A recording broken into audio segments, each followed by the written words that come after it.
dimensi yang perlu kita bahas dalam sistem pangan lokal, dan beberapa dimensi itu Bu Dami dia banyak terlupakan karena kita nyatanya di mana-mana juga terus terjadi. Jangankan LP2B, lahan-lahan yang dilindungi pun ditabrak saja menjadi kebijakan-kebijakan yang baru. Ada homogenisasi pemikiran, apa yang disebut berguna bagi manusia versus tidak berguna. Itu ada perubahan paradigma yang luar biasa loh, Gofur.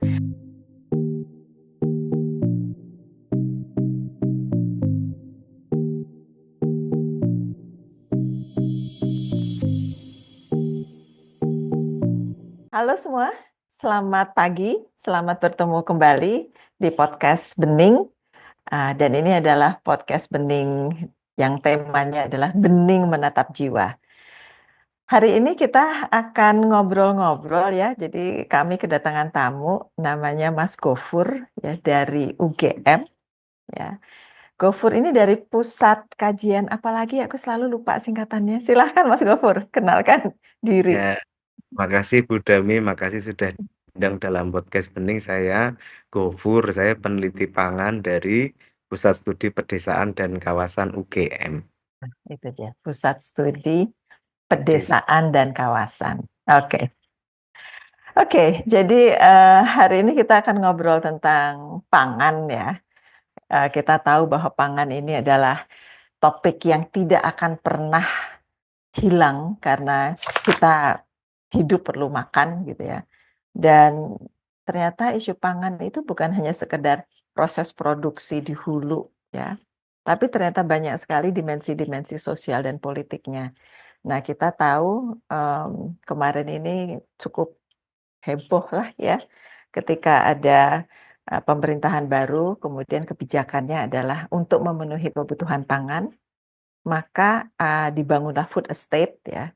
Dan food estate ini kemudian membuka hutan ya, kita melihat apa yang terjadi di Merauke, Papua gitu ya. Sehingga kemudian kita semua ya saya lah, kalau saya prihatin gitu karena bagaimana menghasilkan pangan yang berkelanjutan itu sebetulnya sangat penting ya. Tapi bukan hanya berkelanjutan, tapi juga bagaimana social justice juga harusnya ada di dalam pemahaman membangun atau mengembangkan food estate ya bagi Indonesia dan bagi dunia. Nah, jadi hari ini kita mau ngobrol tentang pangan nih dengan Mas Gofur. Oke, Mas Gofur. Jadi kita ngobrol-ngobrol dulu ya. Nah, saya sebagai orang pertanian ya, kalau saya mendengar pangan itu ya saya mengajar politik pertanian ya, dan dalam politik pertanian kita di antaranya yang kita tunjukkan kepada mahasiswa itu adalah bagaimana Indonesia berubah dari tahun 50-an, 60-an gitu ya, sampai sekarang. Itu ternyata luasan ya pangan itu selalu konotasinya adalah beras ya. Padahal harusnya kan bukan hanya beras ya, ada yang lain-lain. Jadi isu pertama itu tadi, bukan hanya beras ya. Kemudian kedua, kita makin tergantung pada impor. Kalau dulu kita lebih bisa membangun pangan sendiri, menyediakan pangan sendiri ya. Sekarang kita lebih banyak impor gitulah.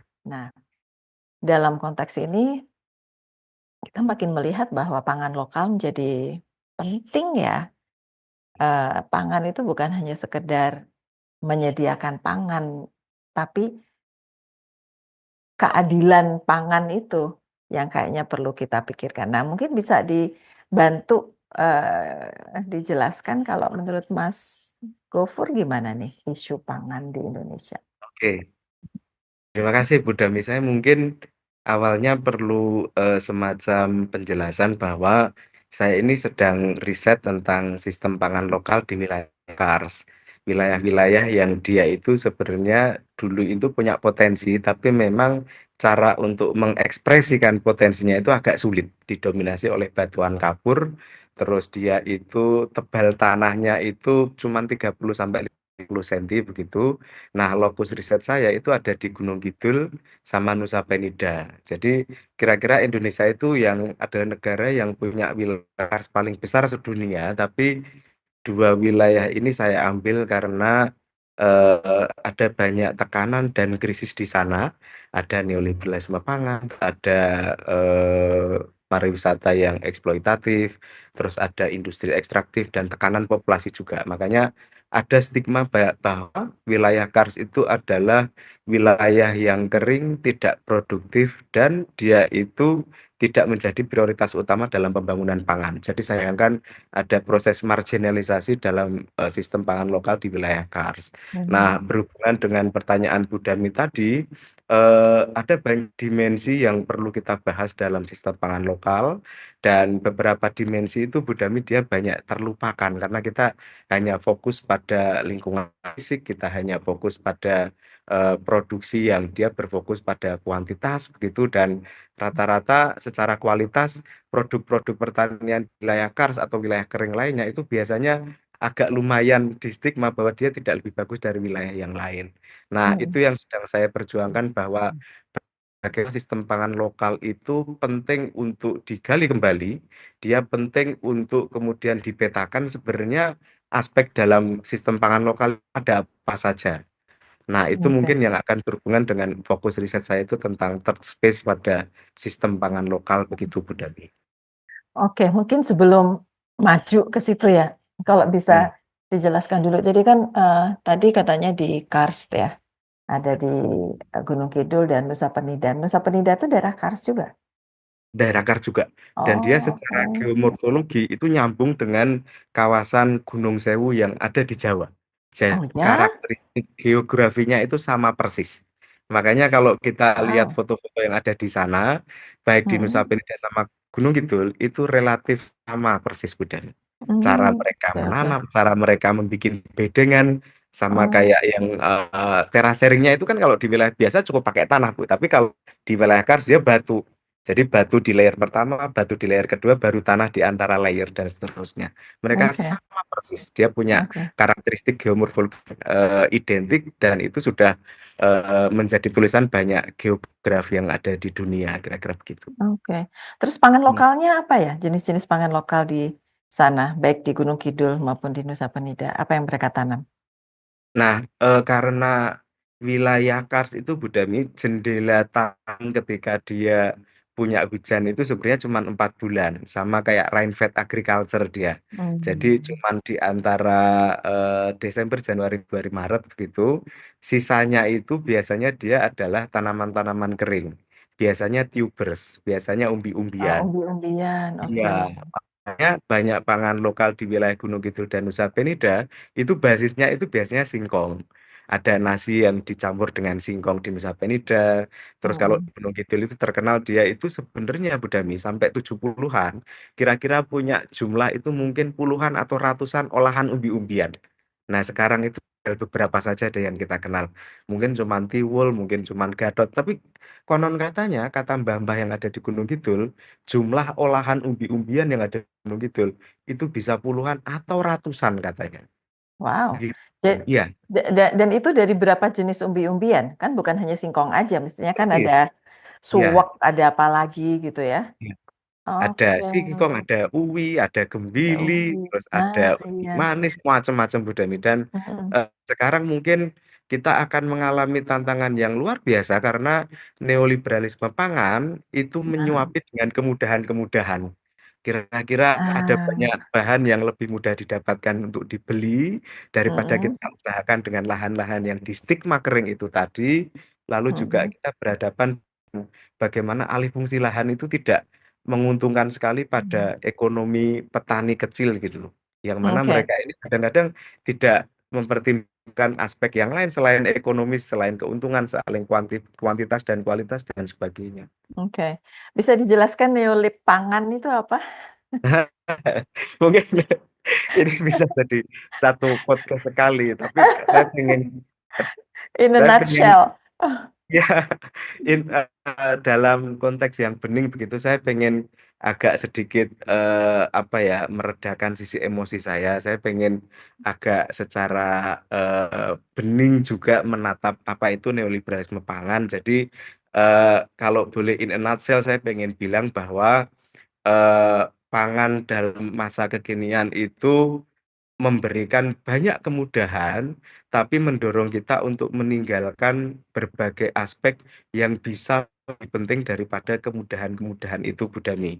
Kemudahan seperti apa? Kemudahan yang mana neoliberalisme pangan itu memberikan kita, misalkan dengan biaya yang lebih murah, kita akan mendapatkan bahan pangan yang lebih berkualitas. Misalkan Hmm. tepung gandum begitu. Kalau in a Hmm. nutshell gitu, zaman Budami kecil saya ingat, misalkan mungkin Budami bisa inget tuh, kalau goreng tempe mungkin pakai tepung singkong yang warnanya kuning. Tapi kalau sekarang goreng mendoan, ibu pasti pakai tepung gandum tuh, Bu. Dan itu Gandum, warnanya iya, lebih bagus ya, mungkin ya. Kalau iya, ibu iya. ingat tempe yang pakai tepung singkong, itu kalau begitu dingin dia sudah keras kan, Bu, ya nggak? Sudah alot kan. Iya, Tapi iya, kalau iya. mendoan kan sudah empuk terus kan, Bu. Empuk, Dia sudah iya, dingin dan warnanya tetap cantik. Padahal iya, iya. misalkan kita tidak bisa memproduksi tepung gandum, Bu, di Gunung Kidul atau Nusa Penida. Hmm. Dan Hmm. dalam perspektif geografi kritis begitu, akan sangat berbahaya pada wilayah-wilayah remote ketika dia punya ketergantungan dalam bentuk apa, apalagi Iya, yang sangat pokok seperti modal sistem pangan. Nah, iya, kayak gitu iya, kira-kira. iya. Oke.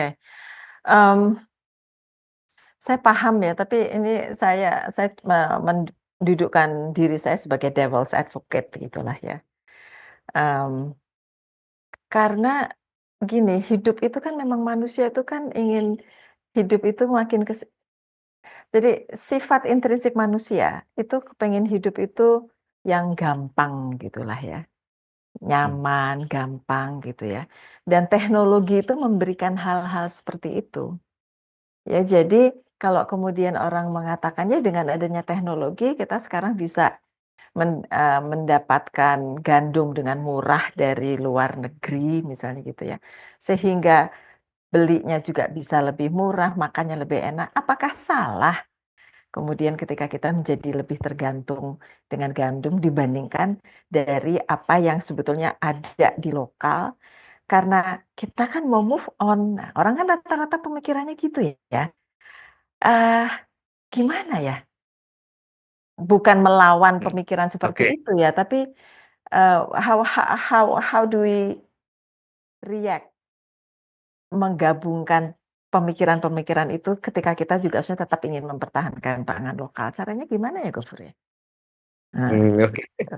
Oke, terima kasih Bu Dami. Ini pertanyaan yang cukup berat ya kayaknya ya untuk direfleksikan begitu. Tapi kira-kira sepanjang pengetahuan saya, eh, yang menjadi problem dari neoliberalisme pangan itu adalah mereka menciptakan ketergantungan pada negara-negara di selatan atau komunitas-komunitas yang ada di wilayah pinggiran, Bu Dami. Kenapa? mhm, Karena ketergantungan itu menyebabkan mereka sudah tidak punya kedaulatan. Kedaulatan seperti apa? mmm, Bahwa mereka nggak bisa mendefinisikan sendiri kebutuhan pangannya seperti apa, dan tidak bisa mendefinisikan cara untuk memenuhi kebutuhan pangannya itu. Jadi dengan saya sih, gandum itu bagus, dia enak, tapi dia sebenarnya adalah bagian dari sistem pangan global yang mengeksploitasi orang-orang untuk terus menjadi konsumen yang pasif. Karena kita mhm, nggak bisa praktiknya itu menciptakan lahan-lahan gandum di wilayah atas, begitu nggak nggak bisa, Bu bisa Dami. nggak bisa Iya. memang Nah, kira-kira karena begitulah, Bu Dami. Lalu mhm, kemudian model sistem pangan global itu menggeser sumber-sumber daya pangan yang harusnya itu sifatnya komunal menjadi sumber daya pangan yang lebih private begitu. Entah itu lewat mhm, perusahaan, entah itu lewat mhm, misalkan korporasi-korporasi yang dia bekerja lewat tangan-tangan yang ada di bawah.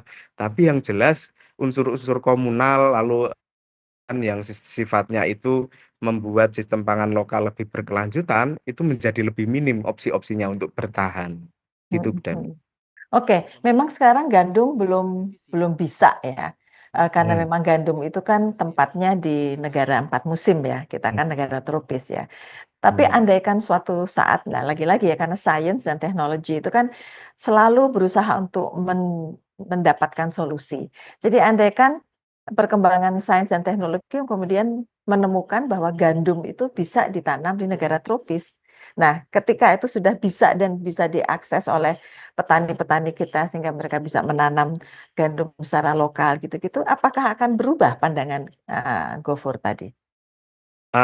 Sepanjang misalkan aksesibilitasnya itu bisa mencapai ke petani-petani kecil, saya mungkin akan lebih menerimanya Bu Dami. Karena begini, Mhm, teknologi-teknologi pertanian yang levelnya mutakhir, dia itu hanya bisa diakses oleh negara-negara atau korporasi-korporasi besar yang dia punya modal yang besar.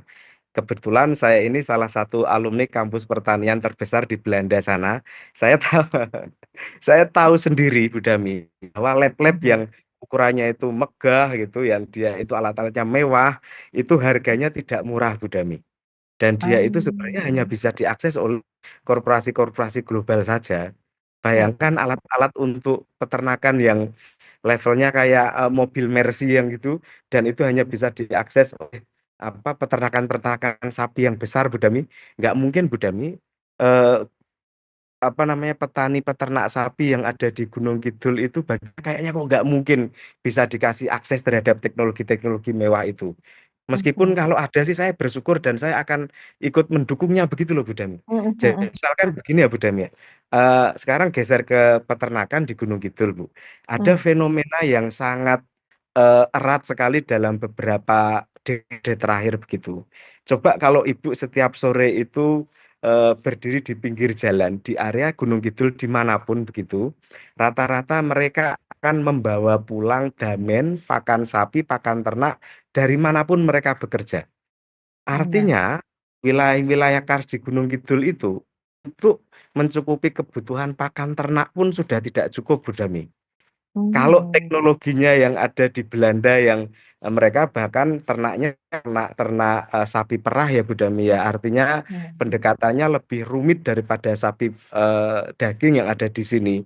Andai kan teknologi yang ada di Belanda sana itu bisa dibawa ke sini dengan akses yang mudah dan dia itu lebih murah begitu. Mungkin saya bisa geser ke sana lagi. Saya postdoknya nanti di sana lagi. Nggak apa-apa deh. Saya support mereka deh mau nyuruh apapun mungkin saya akan bantu oh, mereka untuk membawa teknologi itu biar lebih bisa dipakai di Gunung Kidul. Kira-kira gitu, Bu Den. oke. Jadi memang, intinya ketika kita bicara tentang pangan lokal itu, isu keadilan itu sangat kuat ya? Ya, Oke, termasuk keadilan ruang ya? Nah, persis. mungkin bisa dijelaskan itu apa ya keadilan ruang? Oke, jadi kebetulan Bu Dami dan teman-teman sekalian, saya itu dalam proyek disertasi saya itu saya pakai pendekatannya Edward Soja. Ada dua hal paling penting dalam perspektif dia yang dikenalkan itu yang pertama itu third space itu tadi. Yang kedua itu soal spatial justice. Jadi Mhm, antara dua hal ini spatial justice itu Soja itu pengen menunjukkan bahwa ketidakadilan sosial seringkali itu memiliki diksi spasial. Katakanlah, wilayah-wilayah lahan-lahan kritis begitu, mereka akan distigma sebagai lahan yang sebaiknya dijual saja, maaf sebaiknya mmm, digeser saja ke pariwisata daripada dipertahankan untuk, pertanian perkebunan yang tidak terlalu, menguntungkan. Lalu, apa yang di dalam spatial justice, bahwa ruang itu bukan sekadar wadah yang netral. Ruang itu merupakan hasil hubungan sosial yang kompleks itu bahwa dibutuhkan perjuangan untuk keadilan sosial yang harus mempertimbangkan dimensi ruang sebagai faktor yang berperan dalam mengurangi ketidakadilan di Budami. Ketidakadilan apa? Ada ketidakadilan distribusi sumber daya di sana, mungkin ada ketidakadilan akses layanan publik di sana, lalu mungkin secara perencanaan, kebijakan, pelaksanaan implementasi kebijakannya juga berdampak langsung pada ketimpangan sosial. Misalkan bayangkan wilayah-wilayah kars ini bukan daerah produktif yang dia disupport full oleh sistem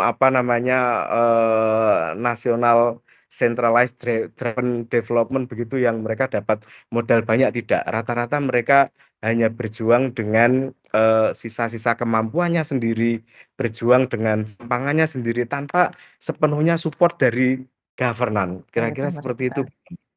Iya, Oke, jadi, terus gimana dong kondisinya ya, ketika kita melihat ada, ketidakadilan ruang tadi ya, dan pemerintah nggak tahu mungkin ada kekosongan dari peran pemerintah di situ ya. Terus apa yang bisa kita lakukan ya, sebagai akademisi, sebagai civil society, ketika kita berbicara tentang pangan lokal, saat ini sebetulnya yang perlu kita perjuangkan itu apa, Gofur? Oke, saya sih pengen, geser pada yang lebih transdisipliner ya, karena ini di CTSS begitu, saya juga Mhm, belajar soal hidden third, mungkin nanti Bu mhm, Dami bisa menambahkan soal hidden third itu. Kira-kira mhm, ada irisan yang sangat, dekat sekali antara third space-nya Soja itu dengan hidden third yang paling banyak dipakai oleh akademisi transdisipliner begitu. mhm, Bahwa, pendekatan di hidden third itu memungkinkan kita untuk tidak hanya melihat kondisi-kondisi fisik atau kondisi-kondisi sosial ekonomi saja, tapi bagaimana bahwa relasi sosial budaya dan politik itu justru membentuk dan mempengaruhi sistem pangan lokal yang ada di wilayah itu. Misalkan dalam konteks disiplin, saya pikir nanti sekali lagi saya mohon Bu Dami untuk menambahkan begitu, perlu kolaborasi multi pihak begitu, dan kita perlu menurunkan egonya masing-masing.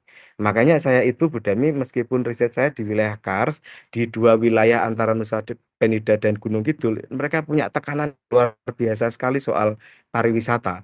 Tapi saya masih ingin berprasangka baik terhadap pariwisata, bahwa mungkin jangan-jangan pariwisata itu juga turut bisa mengamankan sistem pangan lokal. Cuman mhm, tolong pariwisata yang seperti apa dulu nih? Misalkan mhm, kalau ada aturan LP2P jangan mulu-mulu bahwa ini kita geser dan alih fungsi lahannya juga saja, lahannya di stigma kritis dan tidak produktif. Tapi mhm, tolong misalkan, pegiat-pegiat pariwisata itu juga turut melakukan kontribusinya terhadap, keberlanjutan sistem pangan lokal yang ada di mhm, wilayah sana. Sekali mhm, lagi karena wilayah-wilayah yang sifatnya itu,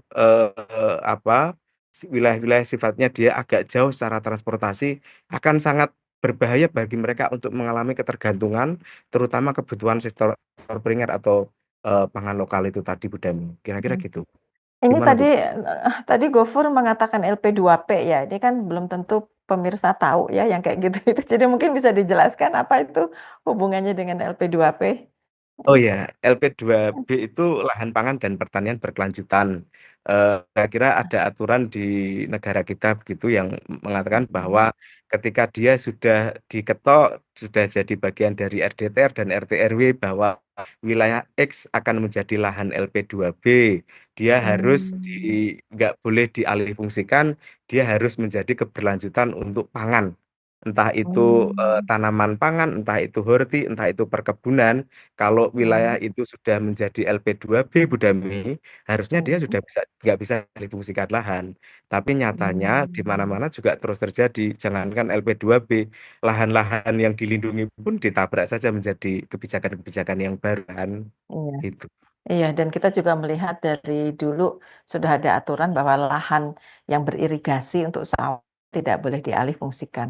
Tapi berapa banyak itu lahan-lahan beririgasi itu kemudian diubah jadi industri gitu ya. Jadi Ya, oke, oke, saya paham. Oke, tapi ini ketika berbicara tentang third space itu kan ada first space dan second space ya.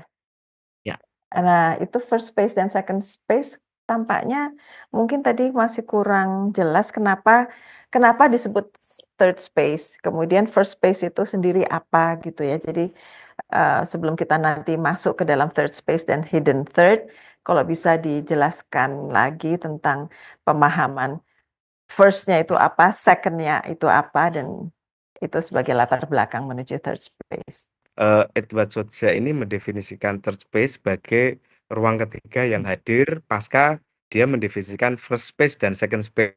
First space-nya itu dalam perspektif geografi kritis itu sebenarnya adalah ruang fisik yang dia itu dapat diukur dan dipetakan secara objektif kira-kira seperti itu. Misalkan secara bentang alam mereka jelas ini wilayah Kars, lalu Oke, ruang batas fisik. bentang alamnya itu jelas sungai atau gunungnya begitu. Oke, Lalu jadi ruang fisik ya, intinya ruang ruang fisik ya? fisik. Ya, Oke, yang first mhm, space ruang fisik Bu Dami. Lalu mhm, second space itu ruang yang dia dikonstruksi secara apa ya, secara simbolis secara mental atau dia distigmakan begitu atau secara sosial dia punya apa simbol-simbol khusus misalkan wilayah itu wilayah kering dia tidak produktif sebentar tidak produktif dari Hmm. sisi apa dulu kalau dijadikan padi IR mungkin tidak produktif tapi Oke. kalau di padi tada hujan dia masih bisa produktif tapi itu second space. Nah, third Oke. space ini Buddha Media itu adalah ruang dialektis. Dia ruang ketiga yang sifatnya hybrid di antara first space dan second space, di mana Hmm. dimensi materialistik dari first space itu bisa berinteraksi dengan dimensi yang simbolik di second space.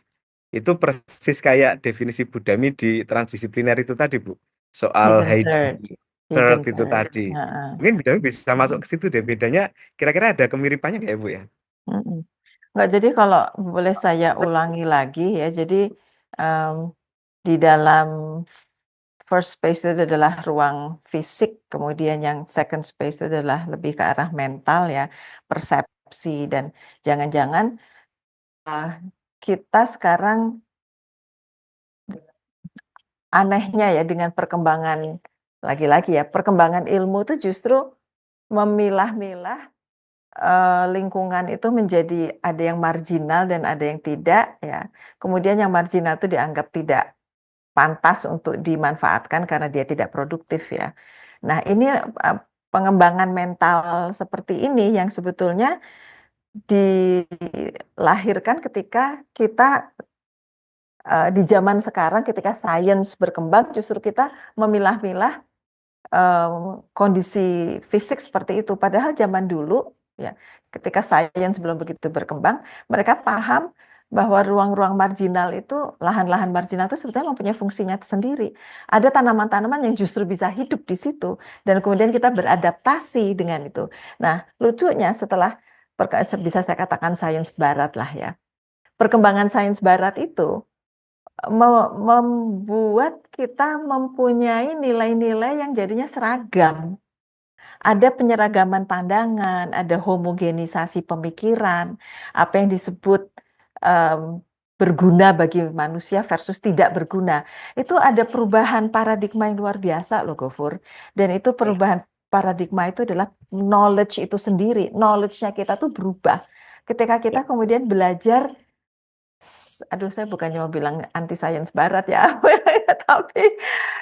tapi gini, kita kurang menghargai pengetahuan yang kita miliki, ya karena kemudian kita menjadi inferior, kita merasa kita inferior less than pengetahuan-pengetahuan yang dikembangkan di barat, itulah, dan itu jangan-jangan kembali kepada zaman penjajahan, kolonialisme yang masih terus kita bawa, jadi kita tuh masih mengandung luka-luka penjajahan ya yang kita bawa. Jadi perasaan inferior itu kebawa terus gitu sehingga kita sekarang melihat dengan kacamata baru hasil penjajahan bahwa ini pangan lokal itu inferior, ini tuh kalah dengan gandum.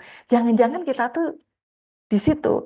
Sehingga disinilah pentingnya kita belajar kembali ke masa lalu, menghargai kembali masa lalu, dan itu ketika masuk Mas Gofur tadi berbicara tentang third space ya. Jadi third space itu saya memang melihat sangat transdisiplin ini, karena kalau kita berbicara tentang transdisiplin, di dalam ilmu-ilmu transdisiplin atau dalam pendekatan transdisiplin, kita melihat bahwa knowledge, pengetahuan itu bukan hanya berasal dari perguruan tinggi, bukan hanya berasal dari research, lembaga-lembaga penelitian gitu ya. Tapi pengetahuan yang berasal dari akar rumput, pengetahuan lokal, itu bisa berdiri sama tinggi dengan pengetahuan-pengetahuan barat. Itu adalah transdisiplin. Jadi di dalam transdisiplin kita belajar dari masyarakat lokal, kita mendengarkan masyarakat lokal. Tentu saja kita kemudian melihat dengan kacamata sains gitulah. Kemudian kita berusaha memahami apa sih yang ada di dalam pengetahuan lokal ini yang perlu menjadi bagian dari kita, yang perlu kita embrace perlu kita kawinkan, perlu kita pahami, sehingga kita kemudian co-create. Jadi kita mendesain sebuah pengetahuan baru bersama-sama dengan memasukkan pengetahuan lokal itu menjadi bagian dari pengetahuan baru bersama-sama kita. Itu adalah transdisiplin. Nah, jadi kalau saya dengar tadi third space keterangan dari Mas Gofur, third space ini adalah ruang sosial, ruang inovasi lokal, ya, Ya, ruang perlawanan kalau boleh disebut. Itu the essence dari third space-nya Soya, betul ya Soya ya. The ya. esensi dari third space-nya Soya itu adalah transdisiplin. Jadi ketemu banget Gofur. Oke. Ya, ya. Gimana? Ah, kalau saya mungkin pengen menurunkannya pada sisi yang lebih empiris, Bu Dami. Dalam aspek spiritualitas begitu atau kosmologis begitu ya, Bu Dami. Hmm. Meskipun kita ini akan berangkat pada lokal spesifik konteks begitu, setiap wilayah memang punya karakteristiknya masing-masing karena dia dibentuk dari berbagai aspek sosiopolitik, ekonomi, cultural, dan itu berlangsung dalam waktu yang panjang begitu. Saya pikir mereka punya hal-hal yang bisa dilihat sebagai aspek penting dalam third space itu tadi. Misalkan di Bali itu dia lekat dengan Trihita Karana itu tadi soal parahyangan itu aspek kosmologis dengan Tuhan atau dewa-dewinya, aspek pawongan itu pada manusia dan komunitasnya, dan palemahan itu tentang alam dan lingkungannya. Jadi hubungan dari ketiganya itu kemudian membuat Bali itu masih punya berbagai tradisi yang tradisinya baik itu odalan misalkan atau tumbek warga gitu atau tumbek kandang tentang peternakan atau ngusabe desa tentang hasil bumi begitu mereka jadi punya eh, rootnya itu tidak hilang karena masing-masing Hmm. upacara di sana itu melibatkan berbagai hasil bumi atau hasil alam yang ada di sana wilayah-wilayah yang itu menghasilkan beras-beras ketan misalkan mereka akan memasukkan beras ketan berbagai bahantannya atau sasarahannya atau itu dicanangnya dan macam-macamnya. Lalu canang-canangnya juga terdiri dari berbagai produk hasil bumi yang ada di sana meskipun itu misalkan buahnya apa juga harus ada di sana. Kalau tanaman pangannya apa misalkan beras lokal, beras ketan atau sebagainya. Nah, di Jawa sebenarnya tidak jauh-jauh juga meskipun pendekatannya mungkin lebih pakai spiritualitas yang berbeda. Karena Islam kejawen yang kuat di Gunung Kidul misalkan merti dusun itu Budami atau Hmm. kegiatan-kegiatan di sekitarnya itu membuat orang Gunung Kidul harus pulang di antara acara-acara merti dusun dimanapun Hmm. mereka Oh berada. wow. Entah itu di Jakarta, di luar negeri. Mereka kalau di sekitar merti dusun desanya, mereka pasti Wow. pulang Budami. Habis ini Budami harus pulang juga kalau sekitar merti dusun di area sana tuh. Kapan Di itu? Patok berarti. Nah, Bulan-bulannya di bulan apa itu? tengah-tengah tahun Oh, biasanya, tengah-tengah tahun tapi maju mundur. oh Setiap desa dia beda-beda. beda-beda, Oke, Bu. Nanti kalau beda-beda. ya, nanti kalau wilayah Patok saya bilang Budami, Budami harus pulang Aku di harus pulang. Iya, itu. Nah, di Iya, iya. Merti Dusun kira-kira juga sama Bu Dami bahwa Hmm. upacara-upacara adatnya yang ada di Jawa ini kan sebenarnya cara kita untuk menghormati leluhur, cara kita Mm-mm. untuk bersyukur pada hasil bumi sama, baik di Bali, baik di Jawa, mungkin juga di wilayah lainnya pasti sama. Antara praktik-praktik tradisi adat istiadat yang sekitar hasil bumi itu pasti dalam rangka untuk bersyukur dan menjaga keseimbangan simbolis antara manusia, alam, dan dunia spiritual. Nah, kira-kira harmonisasi di antara ketiganya itu ada Hmm. di berbagai macam pengetahuan lokal yang ada di Indonesia, terutama yang terkait dengan sumber daya sektor primer, Budami. Itu. Oke, ini diskusinya buat saya jadi eh, reflektif ya. Ya. Jadi salah satu atribut dari TD itu adalah being reflektif ya. Nah, jadi mendengarkan ini semua dari Gofur, saya merasa, oke, jadi kalau bagi orang Jawa, bagi orang Bali, bagi orang Timur lah ya, ternyata pangan itu bukan hanya sekedar produksi pangan makan untuk memenuhi kebutuhan hidup kita, tapi penuh dengan nuansa apa ya? Ya tadi relasi kosmologis, kemudian ada budaya Nah, itu yang kemudian kan hilang ketika di abad ke-19, 1800-an mesin uap ditemukan, ya. Mesin Ya. uap ditemukan, kemudian kita kan mulai memasuki, era industri, ya. Nah, era industri kemudian berkembang lagi jadi mekanisasi, ya, and so on and so forth, and here we are now. Jadi perkembangan zaman sekarang itu dengan teknologi, itu membuat kita mengubah cara kita melihat pangan. Karena pangan itu betul-betul sekarang hanya proses industri, proses produksi untuk makan aja. Nah, sedangkan dulu itu kan begitu erat hubungannya dengan, alam dan sebagainya. Ini, ah, wow, I don't know what to say. Karena lagi-lagi ya, kalau saya mau jadi devil advocate, orang kan mengatakan gini, Gofur, "Ah, itu kan meromantisir masa lalu, itu kan dulu, itu kuno," gitu. Sekarang kita tuh udah mau ke Mars, kita tuh udah mau ke bulan. Kok kamu mengajak saya kembali ke masa lalu sih? Nah, jadi saya mengembalikan ini ke diskusi awal kita nih. Gimana ya? Mmm, gimana ya? Boleh saya respon begini Bu Of Dami? course, harus direspons. Iya. Saya belajar banyak dari Mbak Laksmi tentang bagaimana, saudara-saudara kita di Papua itu dicerabut sistem pangan lokalnya itu dari kosmologisnya, kemudian dihadirkanlah model centralized, agriculture governmentality dan sebagainya. Mhm, Mereka kemudian dijauhkan dari sumber daya, pangan alaminya yang mereka sudah tahu cara untuk memanfaatkannya, cara untuk membuat kelestarian dan keberlanjutan, cara untuk kemudian menjaga hubungan keseimbangan antara itu tadi, manusia, mhm, sistem kepercayaan dan lingkungannya. Kemudian mhm, mereka mencerabutnya dari sana dan dihadirkanlah model pangan yang sifatnya itu lebih mudah, lebih murah, dan mungkin lebih aksesibel, tapi itu ada dalam jejaring gantungan sistem pangan global. Nah, mhm, seperti itu juga mhm, mungkin sekali Bu Dami suatu saat terjadi, baik itu di Gunung Kidul, baik itu di Bali, baik itu sebutlah semua daerah yang punya kearifan lokal sistem pangan yang ada di Indonesia. Karena apa? bisa Karena hilang. memang mereka sangat ekspansif, Bu Dami. Mereka menawarkan Iya, berbagai model ketergantungan yang kadang-kadang kita tidak sadar, Bu Dami. Kita sudah sampai dalam tahap bahwa kita sudah ketergantungan dan kita sudah mhm, tidak bisa lepas dari sana. Saya iya, pikir iya. transdisiplin bisa masuk di aspek itu, Bu Dami itu. Betul, betul. Jadi transdisiplin menjadi aspek yang sangat penting di dalam perjuangan kita untuk kedaulatan pangan, Ya, begitu ya? ya. Oke. Wow, oke Mas Gofur, waktunya mungkin sudah, heeh, tidak terasa ya kita sudah, cukup panjang ini ya. Tapi mungkin kalau mau, apa ya, looking back ya, reflektif tentang diskusi kita ini ya.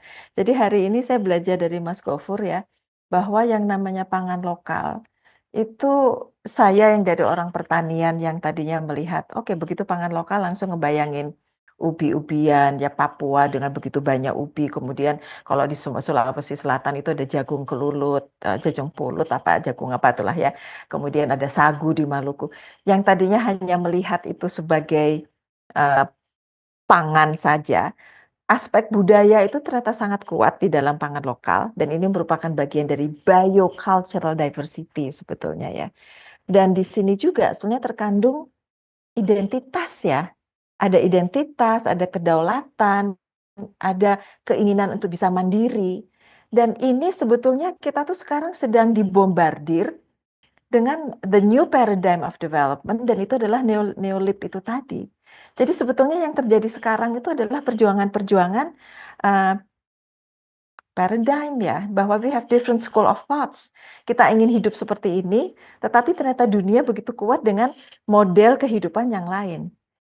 Dan ini adalah our constant struggle as a society, saya selalu mengatakan begitu.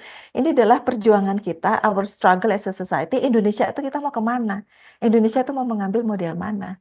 Nah, inilah diperlukan ruang-ruang dialog, ruang-ruang diskusi, karena seharusnya sebagai sebuah bangsa, kita bisa menyepakati, ini loh yang kita ingin ambil, ini kita ingin membawa kedaulatan pangan sehingga identitas Indonesia masih terjaga sehingga kita bisa mandiri. Inginnya kan begitu ya, bisa terjadi diskursus seperti itu, ruang-ruang dialog terbuka untuk itu. Dan disitulah letak tantangannya. Apakah kita bisa melakukan diskusi-diskusi itu di tengah pemerintahan yang bukan hanya Indonesia, tapi global juga sedang berubah seperti ini.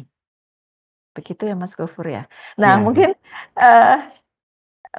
pesan terakhir dari Mas Gofur untuk para pemirsa, apa yang mau disampaikan reflektif dari diskusi kita?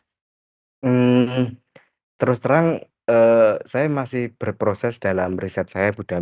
Mungkin dengan segala kerendahan hati saya bilang kalau saya belum punya kesimpulan yang fix begitu. Tapi Oke. kalau kita, berefleksi, sedikit begitu, ada berbagai macam keraguan-raguan atau kekhawatiran yang meliputi langkah-langkah kita ke depan, bukan hanya, secara pribadi saja, tapi saya membayangkan kekhawatiran dan keraguan-raguan itu juga dialami oleh sistem pangan lokal kita begitu.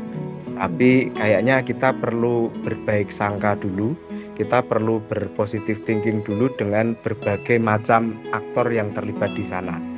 Saya percaya bahwa, perspektif transdisiplin itu tadi kalau kita mempertemukan segala macam aktor, segala macam, dimensi yang ada di sana, berbagai level begitu, kita temukan dulu, lalu kita, diskusikan bersama-sama bahwa kolaborasi dan mempertemukan hidden truth itu mungkin menjadi, basis kita untuk menemukan regenerasi pada sistem pangan lokal kita ke depan yang lebih berkelanjutan. Kira-kira begitu, Bu Dani. Oke, luar biasa ya. Jadi memang intinya adalah kolaborasi, terus kemampuan untuk mendengar ya, dan mempunyai kerendahan hati. Ya, kerendahan hati untuk betul-betul kita turunkan ego, kita mendengarkan dan bagaimana kita mencapai kesepakatan. Dan ini adalah proses panjang yang pasti akan kesandung-sandung kiri, kesandung kanan. Tapi selama kita mempunyai tujuan yang sama ya untuk Indonesia yang sejahtera dan betul-betul sejahtera bagi semua, semoga kita bisa mencapai itu bersama-sama. Begitu. Jadi terima kasih banyak Mas Gofur, terima kasih para pemirsa sudah turut